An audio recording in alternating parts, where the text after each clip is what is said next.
graphic extras. In this video I'm just going to show you how to create a texture using Photoshop, three-dimensional texture, and I'm going to use brush and going to go over to image and duplicate,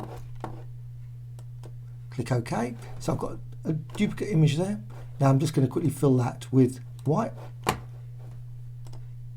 Now I'm going to apply brushes to this, so I want it, like I say, the same size. Set the brushes over there, just brush tool and select a brush. Now the brushes I'm using are from Graphic Extras. They're part of 10,000 brushes collection, can be found on the site, and just select that. Also I want to randomize the design, so I'm going to use the random options over here. Set brush, so window and brush. Now shape dynamics, so I want to angle things, so I've just set that, and scattering, set that to quite a large amount so it scatters throughout the document. Okay, just quickly apply this. It's not going to be a seamless design, that's why I wanted it the same size as the actual document, the image. So just quickly apply that. Now edit, define pattern, click OK. Of course I could also apply effects here, so I could actually use maybe oil paint, but also I could of course use maybe a filter gallery effect, paint daubs, poster edge, that's always quite a nice one for textures. So click OK and edit, define pattern, click OK, and also you can go to image adjustments and threshold.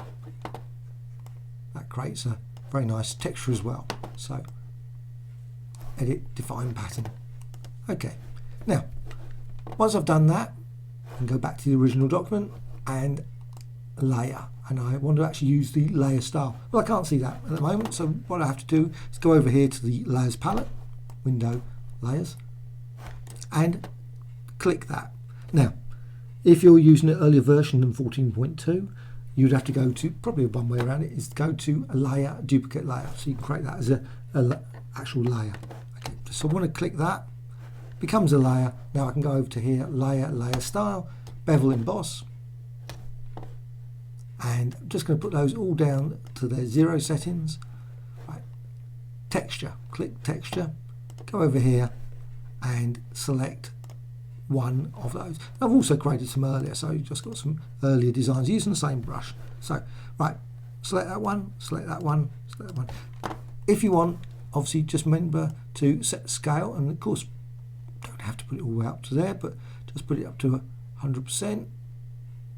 And for some weird reason in Photoshop, if you actually go over, move the slider, it just goes backwards and forwards between 99 and not 100. Of course you can just type it in, that's the easiest way. Right, so it actually becomes 100 exactly. Change the depth, make it really intense, messy, and again, like I say, you can select one of the other ones, create more subtle, different textures, and you can see maybe wider designs there. Right, so once you've actually decided on a texture, click OK. Now, if you actually think, oh, I don't want that, you can of course just go back to the bevel and emboss, click on that, double click, and it brings up the dialog, and you can also of course move the shading around, so you can actually change the angle for the texture. And again, it's sort of gives you a three-dimensional texture, and again, you just go back there if you wish to modify. You can of course increase the scale as well, not so nice, but certainly keeps obviously around about 100, that sort of thing. Change the depth the other way. Hope you found this tutorial of interest.